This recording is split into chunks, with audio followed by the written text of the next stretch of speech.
Érase una vez el eurocomunismo, las razones de un fracaso, es el título de un libro que ha escrito Andrea Donofrio, que es profesor de Historia del Pensamiento Político en la Facultad de Ciencias de la Información de la Universidad Complutense de Madrid. Hoy nos acompaña en Sin Distancias para hablar desde la perspectiva del siglo XXI de aquella evolución que se produjo dentro del comunismo europeo en la década de los 70 del siglo XX y que afectó a los partidos comunistas de Italia, Francia y España. Y para hablar de este tema con el profesor Donofrio nos acompaña también Antonio García Santesmases, que es catedrático de Filosofía Política en la UNED.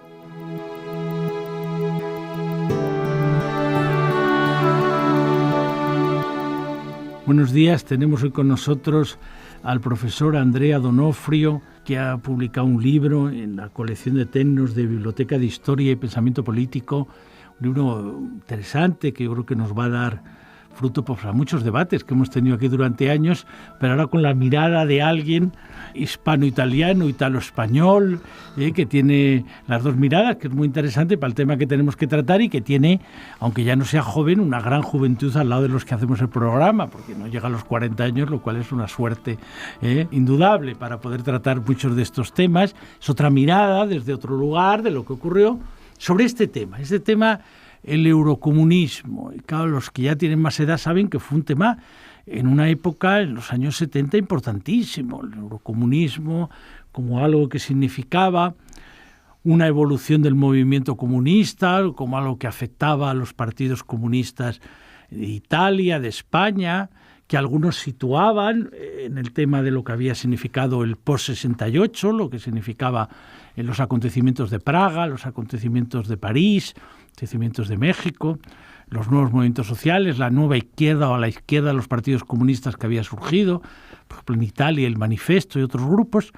y que tuvo pues una repercusión también importante cuando surgieron los acontecimientos de Chile en el 73, el final trágico de la Unidad Popular en Chile, acontecimientos a partir entonces de la elaboración de una política por compromiso histórico en Italia frente a la unidad de la izquierda en Francia, en fin, todo ese debate, ¿no? Pero antes de eso, a mí me parece que sería interesante, sobre todo en una revista como la nuestra, en un programa de una facultad de filosofía, dado que estos temas los hemos tratado al hablar de Manuel Sacristán, al hablar de Juan Ramón Capella, al hablar de Paco Fernández Buey, al hablar de, en fin, de los autores más significativos del marxismo en España, ver un poco qué significó en Italia una gran figura previa a todo esto, que es la figura de Antonio Gramsci, y la relación que tiene con la otra gran figura, que es la de Palmiro Togliatti. Se ha dicho siempre que ahí hay una inspiración enorme. No olvidemos que en el propio Sacristán su mujer era italiana, su primera mujer. Entonces, todo el influjo que tiene ese modelo de lo que significó Italia, lo que significó la figura de Gramsci, cómo fue publicado, la figura después de Togliatti. ¿Qué nos puedes decir con los orígenes históricos en Italia de ese fenómeno? Está el fascismo, está este hombre en la cárcel que escribe aquellos cuadernos que después tienen una repercusión enorme, está una persona que estuvo incluso en la Guerra Civil Española como Togliatti, que después conoció pues todo lo que era la evolución de Dimitrov, de la Internacional Comunista, y que después va a tener un papel decisivo en la resistencia en Italia y en lo que es la instauración de la República Italiana. Bueno, en primer lugar, buenos días, y quería agradecerte, Antonio, la invitación a participar en este programa. Para mí es un auténtico placer, y no tanto por el libro, que también, sino por hablar de un tema que yo considero de importancia y de relevancia. Y de hecho, antes de contestar tu pregunta, si me permite una pequeña aclaración, o mejor dicho, una pequeña idea de que por qué explica también, por qué me apetece hablar del tema, está vinculado con lo que has dicho. Yo he considerado, cuando escribí este libro, que es una profundización y reelaboración de mi tesis doctoral, que el tema del eurocomunismo se había convertido en un gran olvidado. Un tema que había tenido protagonismo histórico y, de hecho, un análisis en cualquier hemeroteca de las décadas de los 70 e incluso de los 80 puede poner de manifiesto la cantidad de veces que figura esta palabra y cómo a partir de los 90 desaparece para llegar a los 2000, que casi es ausente, para volver a aparecer en los 2000 y pico simplemente por la muerte de los grandes protagonistas o autores vinculados con la corriente. Es decir, se puede ver un declive de interés respecto a la temática. Y también otra idea que intento poner de manifiesto en el libro, que también se vincula con todo lo que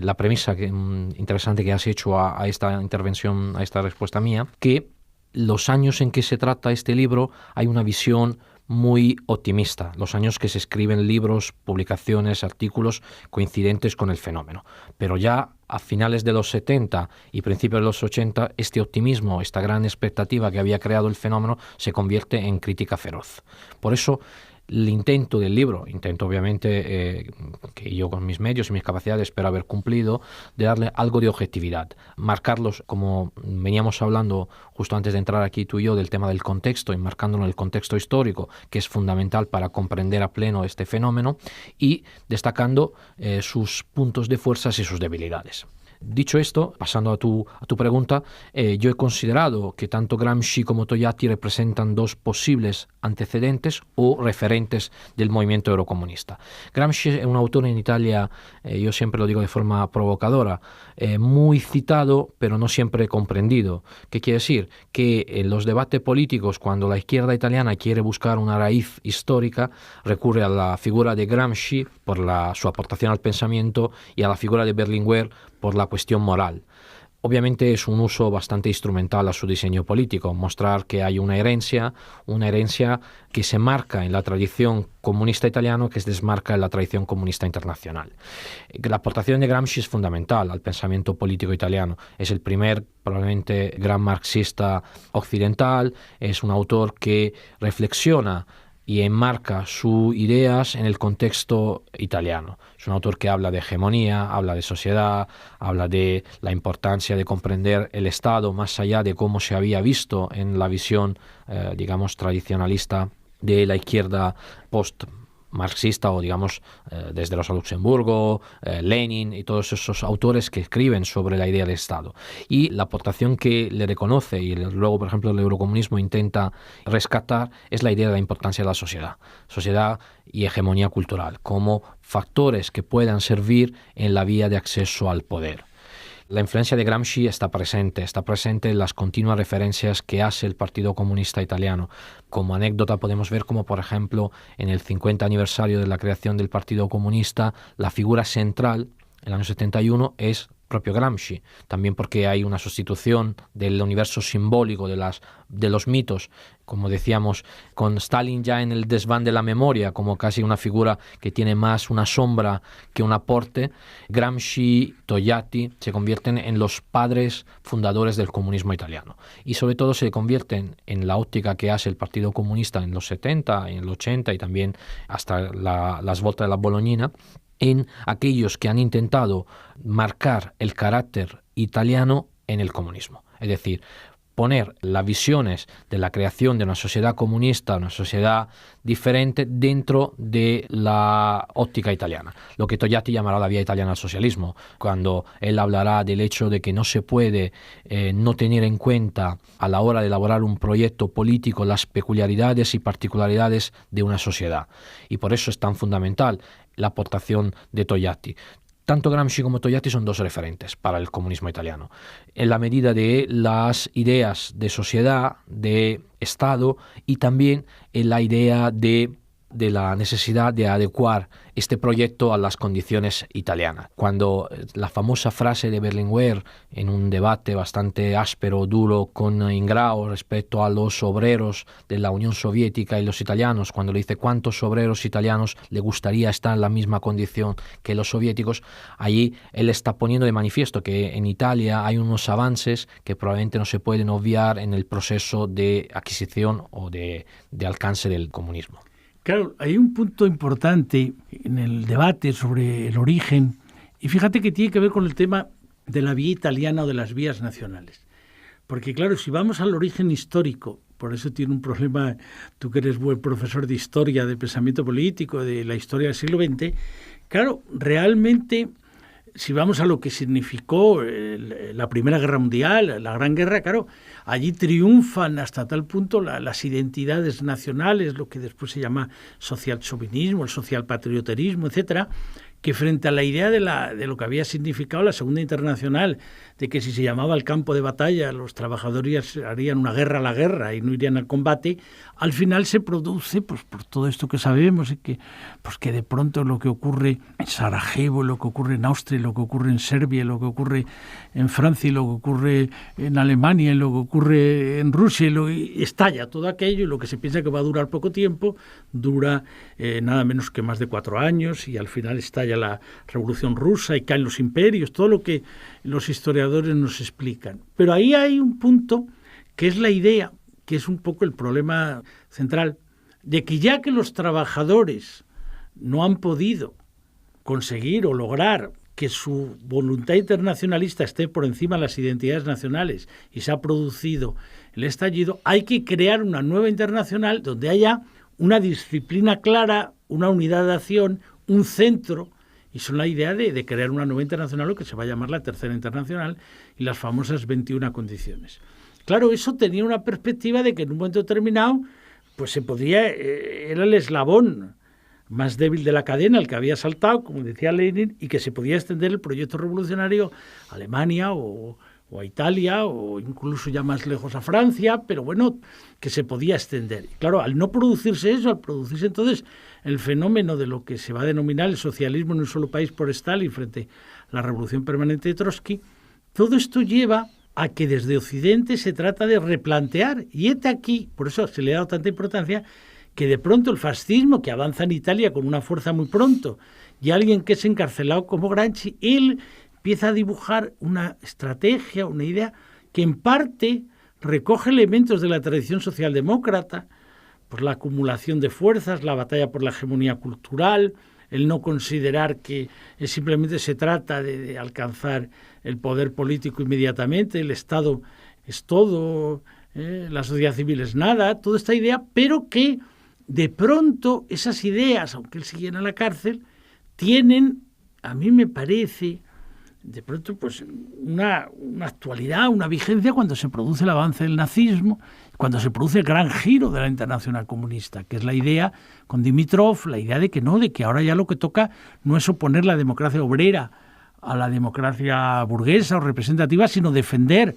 la democracia representativa, la democracia parlamentaria, la democracia burguesa, en una alianza lo más anterior posible frente al fascismo y frente al nazismo. Entonces eso es lo que va a llevar la estrategia de los frentes populares. Claro. Entonces ahí es donde, claro, el papel de Togliatti es muy importante, porque él vive todo eso. Vive la represión en Italia, vive cómo se está interpretando y vive la Guerra Civil Española. Claro, y después va a ser decisivo haciendo política en el tema de la resistencia o en el tema de crear la República Italiana. Entonces, has dicho una frase importante. Los símbolos, el universo simbólico, los mitos. Hay momentos en que ya se prefiere mirar más a Gramsci que a Togliatti, se plantea la discontinuidad entre los dos. Tú que conoces bien, ¿cómo lo vive eso el comunismo italiano? Bueno, primero, respecto a lo que has dicho, me parece muy interesante, efectivamente, como una de las reflexiones que también hace Gramsci es que la Primera Guerra Mundial ha puesto de manifiesto que la conciencia de clase era inferior respecto a la conciencia nacional. Es decir, los obreros tenían menos conciencia de su situación y por eso también hay todo un replantearse todo el discurso de la Segunda Internacional y de una Tercera Internacional, y hay todo un tema, como bien también apuntabas, de socialismo en un solo país, vía italiana socialismo, policentrismo, que se enmarca justo en esta crisis respecto al modelo propuesto por Stalin. Respecto a la continuidad entre Gramsci y Togliatti, sin duda alguna hay. De hecho, Togliatti dice que sus referentes son Labriola y Gramsci. Hay continuidad. Lo que pasa que probablemente lo que marcará la diferencia entre uno y otro es el escenario, claro, en que actúa Togliatti. Togliatti actúa en una Italia tras la llamada, por lo menos para algunos historiadores, Guerra Civil Italiana, la que empieza el 8 de septiembre del 43 y termina el 25 de abril del 45, es decir, cuando la Italia se queda dividida en dos y por tanto hay unos bandos contrapuestos. Togliatti tiene ahí una responsabilidad, y cuando él habla de lo que algunos llaman las voltas de Salerno, es decir, el momento en que en Salerno habla de un partido nuevo, un partido que acoja a todos aquellos, en la óptica del Frente Popular, que se muestran hostiles y antagónicos al fascismo. Eso probablemente es lo que marca más entre uno y otro. El estar Gramsci escribe desde la cárcel, escribe en un contexto en que el fascismo ya ha demostrado todo su potencial y ya ha mostrado su capacidad de entrar en la vida de los italianos, y marcarlas a su ritmo, el Estado totalitario. Togliatti se ve en la postura, en la condición de tener que lidiar con una Italia que sale dividida de una guerra mundial y de una guerra civil, y por tanto apuesta por la responsabilidad, apuesta por la creación de este partido, y eso, la responsabilidad de Togliatti la pone de manifiesto en el momento en que sufrió el atentado, que todos los comunistas italianos estaban listos para volver a las armas, y él dijo: no es el momento, ahora es un momento en que Italia necesita, no sé si la palabra es pactar, pero sí buscar un consenso, y ese consenso es el que se plasma en la Constitución. Claro, que es que ahí es donde aparece como un elemento muy importante,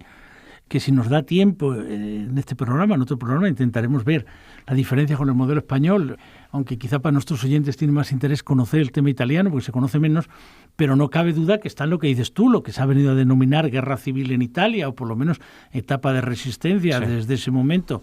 desde que se produce la división entre los dos Italia, y la idea de que, bueno, no es Alemania, no es el hundimiento hasta el último momento de Hitler, es que hay una parte de resistencia que después va a ser decisiva para también acabar con la monarquía, para después ir a la experiencia de una república, y para, punto muy importante, intentar reconstruir en torno a qué. Y aquí es donde está un punto importante, porque ahí sí que habría referencias con Alemania en lo que ocurrió en la posguerra, y no así directamente, por lo menos, con España. Es que, claro, precisamente esas fuerzas que habían quedado, digamos, aparcadas o neutralizadas, un poco lo que sería la figura que después va a ser de Aldo Moro, la figura del propio Montini, de Pablo VI, de figuras que frente a Pío XII, etcétera, pues tienen una posición más beligerante a favor de los valores liberales, los valores democráticos, los valores democristianos. Bueno, esa cultura es la que de alguna forma va a llegar a un acuerdo histórico con el comunismo, de Gasperi con Togliatti, que después intentan Aldo Moro con Berlinguer. Si hay alguna cosa que tiene, tú que eres buen profesor en una facultad de Ciencias de la Información, es, claro, no solo haber leído novelas, sino el cine, ¿no? O sea, el cine nos ha mostrado esas imágenes en Novecento de lo que ocurre al final, de lo que había significado, claro, todo ese modelo, ¿no? Entonces esa escultura, o después de Roma Città Aperta, o toda esa cantidad de lo que fue el realismo italiano, de cómo se reconstruía todo aquello, pero no cabe duda que ahí hay fuerzas que se mueven, el comunismo italiano, la democracia cristiana, el Vaticano. No quiere decir que no hubiera a la derecha del Vaticano fuerzas neofascistas, no quiere decir que no hubiera también fuerzas socialistas o liberales más minoritarias, estaba nada menos que Nenni, ¿no? Pietro Nenni o tal. Pero claro, eran como las dos grandes estructuras que incluso se llevó a veces, anda que no tuvo éxito aquella famosa cosa de Don Camilo, para intentar mostrar el alcalde comunista con el cura párroco, las dos cosas, ¿no? Entonces, esa cultura, la pregunta, porque nos tienes que después que iluminar sobre la situación italiana actual, tú que además de historiador eres buen analista de la situación italiana actual, y además que ahora que estamos cerca de unas elecciones europeas, pues es imprescindible que tú nos ilumines. Pero, ¿hasta qué momento esas dos culturas marcan la vida italiana? Pues en el momento en que termina la Segunda Guerra Mundial son fundamentales. Es decir, de las cenizas de una Italia que necesita reconstruirse y que pasará una posguerra muy complicada, muy bien retratada por todo el cine y por todas las pelis que has nombrado. A mí se me ocurre otra de Sica, Ladrones de bicicleta. Es decir, unas cuantas películas que ponen de relieve, de manifiesto toda la crudeza de la posguerra italiana. Sí que estas dos fuerzas se postulan como hegemónicas. Por un lado, la democracia cristiana, con una figura como de Gasperi, una figura tan revalorada más en la actualidad que probablemente en el momento en que él actuó se dio cuenta. Ahora mismo es una figura que se está volviendo a ver su grandeza y su habilidad. Probablemente lo mismo le pasa a Togliatti, también es una figura que ahora mismo se está viendo, también sus escritos sobre el fascismo, sus ideas de cómo tener que reconstruir un país dividido, ellos contribuyeron. Y es verdad que a partir del 45, hasta probablemente la aparición de un partido socialista alternativo, sin desmerecer, como bien has dicho, a Pietro Nenni y a sus escritos, son las dos fuerzas que se contraponen en un escenario en el que van dominando, van retrocediendo, un equilibrio de fuerzas que casi siempre, bueno, más bien siempre ha tendido a tener más fuerza la democracia cristiana, aunque la célebre expresión del sorpaso se hace popular porque parecía tan próxima y tan cercana a la victoria o el adelanto del Partido Comunista que todos se hacían pensar que era algo de que quedaba poco tiempo. Y es verdad que en este momento, en el momento de los 60 y 70, sí que el Partido Comunista puede apuntarse una serie de éxitos como asumir la alcaldía de diferentes ciudades italianas, la gestión de algunas comunidades, pero siempre en una lógica de equilibrios precarios o desequilibrios a favor de la democracia cristiana y de una gestión muy próxima a Estados Unidos, como factor también desequilibrante de estas relaciones. Sí que también es importante destacar las figuras que contribuyeron al éxito o no éxito de uno y otro, porque, por ejemplo, una figura como Andreotti, que le ha pasado el proceso inverso probablemente que De Gasperi, que ha pasado de ser considerado uno de los grandes políticos, sin duda, para mí, en mi opinión personal, sigue siendo uno de los grandes estrategas, porque no se está tantos años en el poder si uno no demuestra una habilidad casi maquiavélica en el sentido más... Il Divo, que es la gran película. Sí, de Sorrentino, con Tony Servillo como gran actor. Toda esta imagen. Sí, muy bien retratado. Es un momento de equilibrios de fuerzas complicado. Y si está Andreotti, por otro lado está Berlinguer, que es una figura que ha sido de forma transversalmente reconocida como... Pero hay un punto antes de llegar a ese momento de Aldo Moro, del final tan trágico de Aldo Moro, el papel de Andreotti, y después ya lo que significa la muerte temprana de Berlinguer, ¿no?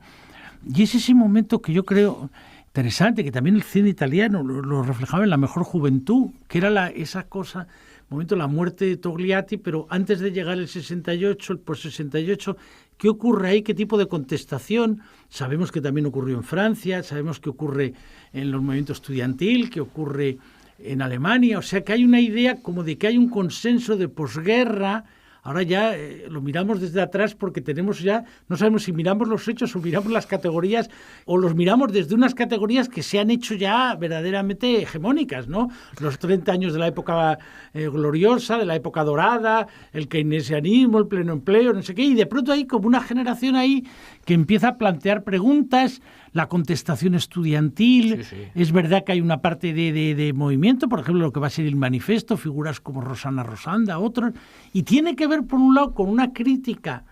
más aguda, si quieres la palabra, más intensa, más radical a la deriva de Brezhnev y de la Unión Soviética después del 20 Congreso del PQS, hasta llegar a lo de la invasión de Praga, eso no cabe duda que está ahí, pero también aquí hay un tipo de juventud que pide otra cosa que no se acaba de encontrar en el fordismo, y eso yo creo que va a influir mucho en todo ese planteamiento, ¿no? Ya no está Togliatti, ¿cómo nos hacemos cargo de esto que está a nuestra izquierda? Estos que son disidentes nuestros, te lo digo porque en mi generación eran figuras que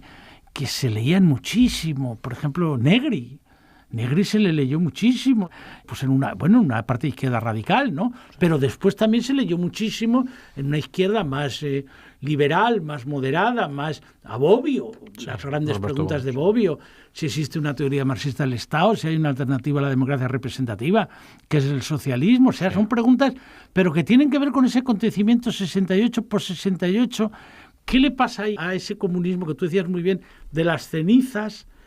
Lograron más o menos crear una república, se miraban como dos colosos, estaba el Vaticano por un lado, estaba Estados Unidos por otro, la Unión Soviética después de Stalin ya entra en otro periodo. ¿Qué ocurre ahí? ¿Qué le pasa a esa juventud? Pues es un tema extremadamente interesante y yo creo, en mi opinión, no siempre muy profundizado. De hecho, estoy justo preparando un artículo sobre esto, parece que estábamos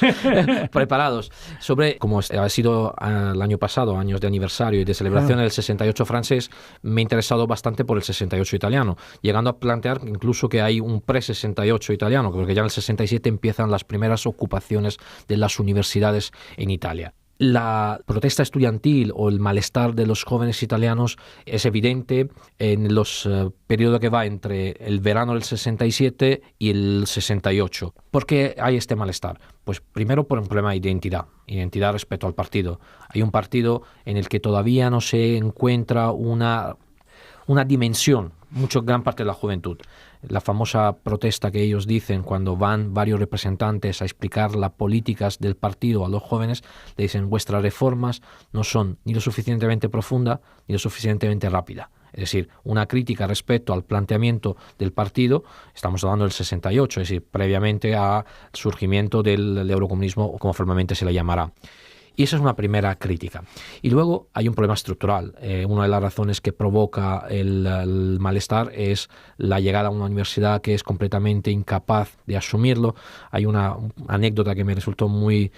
curiosa, que ellos, los jóvenes, decían que mientras ellos querían escuchar hablar de Marcuse, de los surgimientos de las alternativas, en la facultad el programa llegaba hasta Rousseau, el programa de pensamiento político, es decir, ni siquiera se hablaba de Marx, es decir, se había quedado completamente alejado de la realidad. Ellos ven que la universidad no es el vehículo ni para introducirse en el mundo del trabajo ni para comprender la realidad. Por eso hay muchas críticas. Y allí en el partido se hace un debate muy intenso entre aquellos que consideran que pueden ser un recurso para el partido incluir el mundo joven, y otros que hablan de un choque generacional, entre ellos, por ejemplo, está Amendola, que es muy crítico con este ingreso, mientras, por ejemplo, Longo, que era el secretario, el que hereda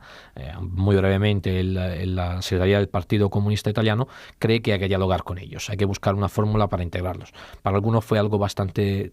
no tanto oportunista, útil, porque se acercaban las elecciones administrativas de mayo del 68 y por eso era mejor no romper y buscar un acuerdo. Pero sí que, independientemente de todos estos datos, era evidente que había un problema estructural. Un grupo, una parte de la sociedad que ya no se veía reflejada en el partido, y parte del partido que no sabe cómo relacionarse con esto. También de esta época es el famoso artículo de Pasolini sobre la violencia de Villa Giulia. Es decir, hay un debate muy interesante que puede ser también considerado como paso previo a un replanteamiento que se hará el Partido Comunista Italiano. Lo vamos a dejar aquí, pero te invitamos a otro programa. Nuestros oyentes están cerca, además de unas elecciones europeas. Sí. Vamos a intentar, además de la historia, entrar ya después qué está pasando en Italia, que tenemos aquí la suerte de tener a Andrea D'Onofrio. ¿Qué ocurre? ¿Qué pasa con Salvini? ¿Qué pasa con esa evolución? ¿Es verdad que la ultraderecha tiene tanto peso? ¿Es que es verdad que ha desaparecido la izquierda? Pero antes de llegar a esas últimas preguntas, tenemos que cogerlo donde lo hemos dejado aquí, ¿no? Lo hemos dejado aquí en el momento del post-68, todavía no ha llegado el compromiso histórico, todavía no ha llegado la experiencia terrible de Chile que les va a hacer reflexionar mucho, y todo ese debate que dices entre Amendola y Grau y otros, claro, ahí se agudiza más si se trata de ampliar más o si se trata de radicalizar más, pero esa es la pregunta del próximo día. Nada más y muchas gracias. Muchas gracias.